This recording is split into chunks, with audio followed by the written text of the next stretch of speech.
wisdom is King Solomon asked for wisdom, and he is known as one of the richest Bible persons in the Bible.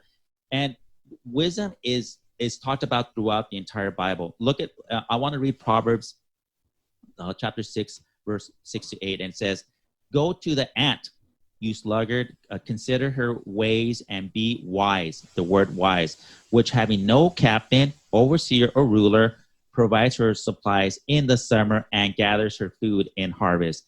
Proverbs chapter 30, verses 24 to 25 says, "For things on the earth are small, yet they are extremely wise." Here's the word again, wise.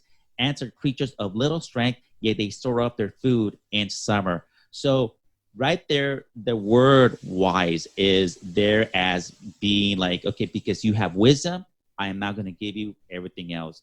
You could be rich, but if you're not wise in how to spend it, if you don't have that budget, if you don't know how to invest it, if you're not saving, then what's the point? Just like you said, power, the knowledge of power only comes by action and by your wisdom, how you're going to apply that knowledge and so forth.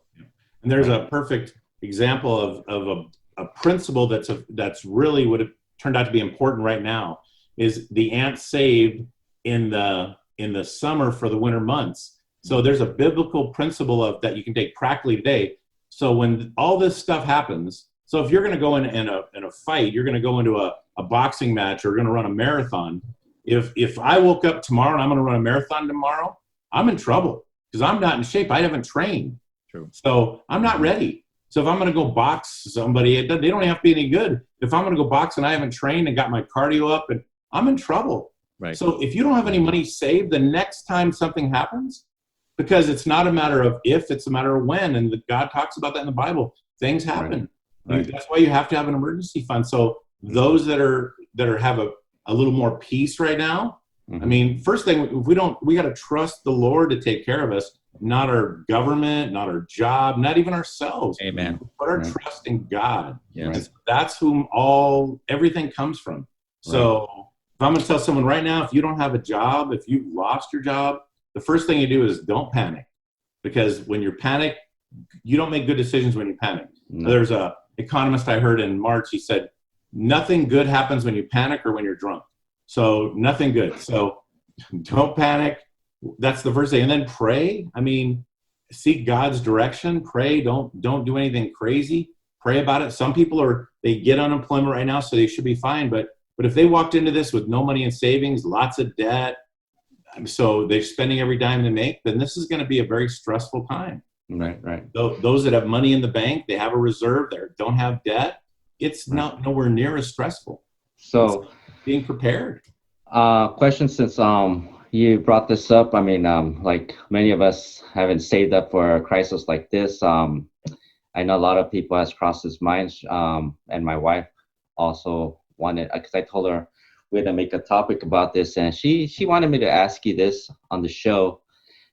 Should we borrow from your 401k and to pay on any debts? Well, I would hope you don't have to. I mean, I would rather people don't, right? Because that's just going into more debt. So are they you're borrowing a one interest rate to pay off another debt? So is that what you're talking about? Well, just to borrow to get out of one debt. But I know in the future, you're going to have to pay back to your 401k. Right. So there's pros and cons of everything. So you might be able to say, oh, I'm paying 15% on my credit card. I'm going to borrow my 401k at 5%. So that's the first thing. So if I borrow at 5 and I get to pay off a debt that's 15%, that's a good thing. So it could be, but there's several other things to think about. You're taking your money out of your 401 and you're paying it back with after-tax dollars, and your money is no longer invested. So if you're in a principle in investment is you want to buy low and sell high. Right now, stocks are on sale. They're down. Yep. So if you basically borrow in your 401k, your money is no longer invested into stocks. So if stocks go up 10, 15% in the next year, so that loan didn't cost you the difference between a 5% loan and a 15% credit card. That could have cost you 15, 20% in gains in the market. So there's more to think about than just that one question. Will I save money on the credit card? You might, but it might also cost you a ton of money down the line.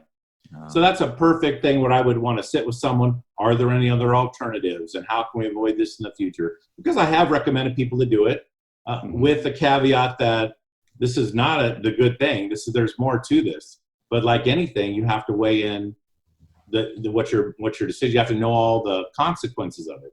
Right. So it could be good, but are there any other alternatives to avoid doing that? Because it's better if you can not borrow to pay off debt. If you can pay it off the other way. I wouldn't say that I would tell someone not to do it, but I would want to make sure they understand what they really could be losing. The whole thing about life is making adjustments in certain things. You mentioned about boxing. Like in boxing, I used to do boxing amateur, and for my first competition, I won a championship. And it, and you train, like you said, and my coaches say you're gonna get what you put into it.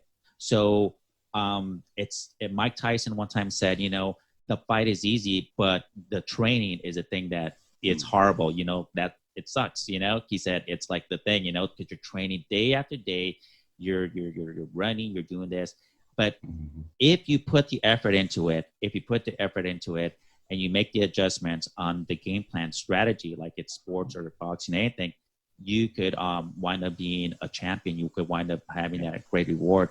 And the same thing with financial planning. So my question to you would be, maybe those listening is like, what are some of the most common mistakes that people make for retirement or saving for retirement? What are some of the common mistakes? Yeah.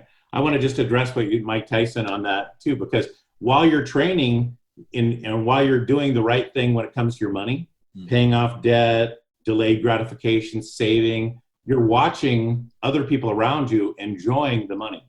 You're watching your neighbors go on vacation that you're not. You're watching people buy a big screen TV. You're keeping up with the Joneses. So it's tough because it's not just while you're training and doing what's biblical or what you want to do for your future. While you're doing the right thing, you're watching all your friends around you potentially talk about how they're enjoying and going out and doing stuff. So you're even getting, and plus, I mean, we're in a social media. If I go online and look at something, a minute later, it's bombarding me. So the temptation out there to distract me from what I want to do is so big.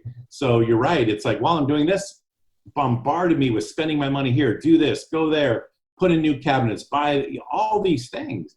Now, those things aren't bad, but they could take you off track for doing what you want to do, being ready for that fight. So Mike Tyson, isn't he the one that says everything is rosy until you get punched in the face or something like that, Well, yeah. And there's this thing like in the gym where I was doing jujitsu I started with that, and then jujitsu is so complicated because there's so much.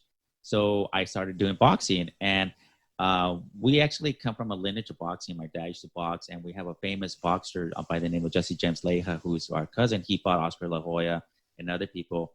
And so I went into boxing, and the place I was going to is just when a black belt in jiu-jitsu gets hit in the face, he turns into white belt automatically. So that's what sort of like what Mike Tyson was saying.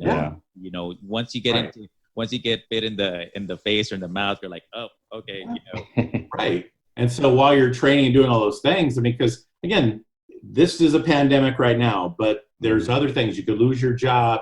Something is going to happen. You get hurt. Something happens. So that's why you got to be prepared no matter what. So, and then I've totally lost the question, what you were asking about. Well, I was asking, like, what are the most common mistakes that people do when it comes to saving for their retirement? Sure. Well, when it comes to saving the retirement, I mean, so people focus on what's my rate of return. And the reality is the rate of return is nice, but your rate of return is secondary. If you don't save any money, if you don't have anything put away, it doesn't matter what rate of return you get. Oh, I got this rate of return, and great. But if you don't have any money in there, it doesn't make a difference. Right. So I would say lack of patience is not saving, and lack of patience, because people are looking for instant gratification in today's day. So there's Dalbar does a study of investors that have money in the stock market. Well, the S&P over the last 30, 40, 50 or whatever, 10 years, 20 years, makes about 10%. If you average it out, 10%. 3 years up and down, but about 10%. The average investor is making about 4. Right. What happened? Why is the investor making 4 when the stock market's making 10, just the S&P, if you did nothing else? Well, the problem is that, for example, like this year when the market goes down, you have to be patient. But people panic. So they watch people that take the money out when the market goes down. So when things go down, they panic and take the money out. Right. So that's a natural instinct. There's pain. So what do we do typically, right? So training in boxing, that was painful. You avoid it. That's not good for you. Right. So in our God gave us the instinct to avoid pain to save us. Don't put your hand in the fire. It's hot. Right. Yeah. But we have that. We might bring that to investing, and following your pain and pleasure is not a good thing. So when the stock market goes down, you feel pain, you pull out. Oh, it's going up. It feels good. Let's go back in. Well, that's exactly the opposite. You should be doing the exact opposite of what everybody else is doing. When they're pulling out, that's when you need to stay firm and buy in. Right. So that's one of the big mistakes. So not saving and not anticipating what it's going to be, and then lack of patience or not understanding what happens or how that works. So that's another big one. So those are 2. I mean, there's a lot of other things people do, making mistakes, not having, keeping up a lifestyle where they're not, but that goes back to saving and things like that, putting all their eggs in one basket.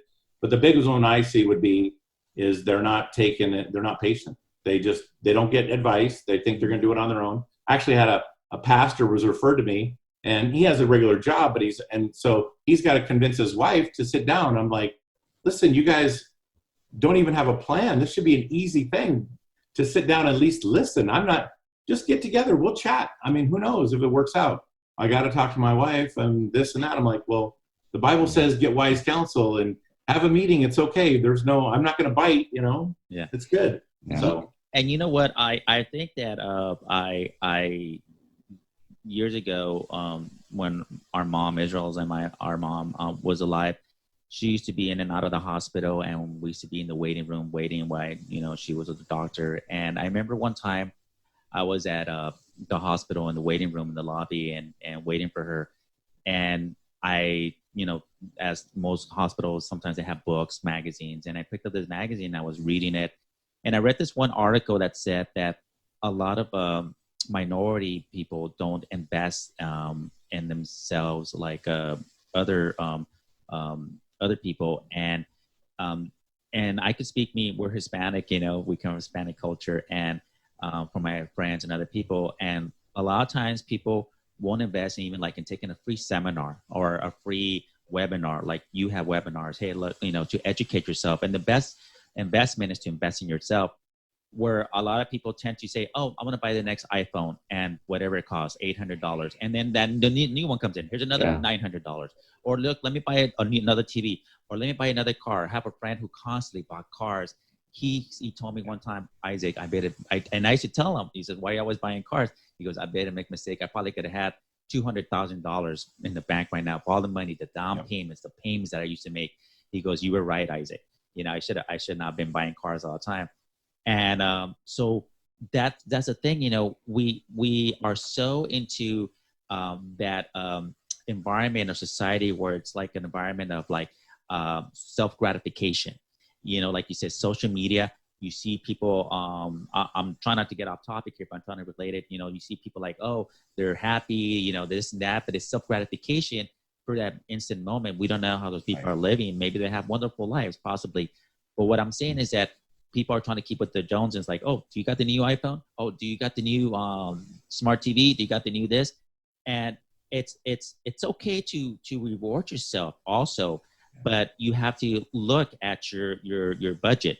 You have to look at your credit debt. You have to look, am I saving money for the future? Because like you said, we don't know what's going to happen if it's an income, 2 incomes, a wife and a husband working. God forbid anything happens and you're like, okay, now we have to go down to 1 income, but we have to make the mortgage payment where we got into this mortgage payment. Or if you have some money and you've been blessed and save some money, then maybe even invest it in other investments.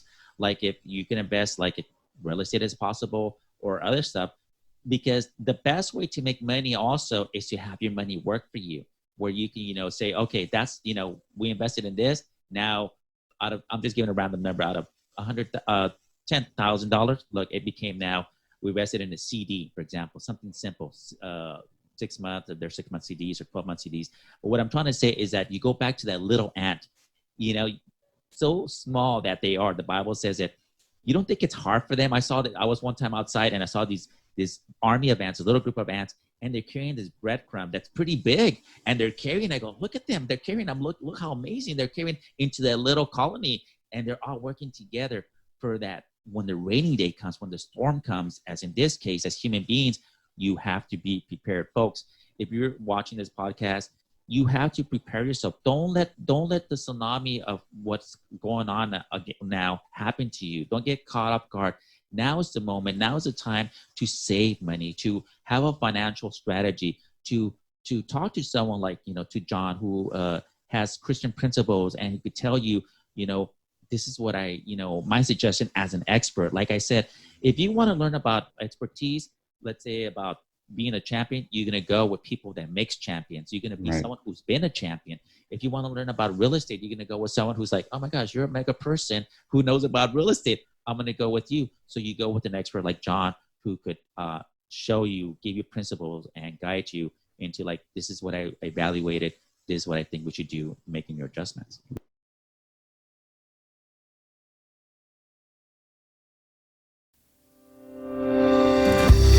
Thank you for joining us and for planting a seed in God's kingdom. I want to say a special thank you to all those that contribute so that we may continue with this ministry. You can click on the donate link to give now, or visit tfwministries.org/podcast for more information. And if you enjoyed this podcast, you can subscribe and share with your friends by clicking the share button and sharing it on your social media. Thank you, and God bless you.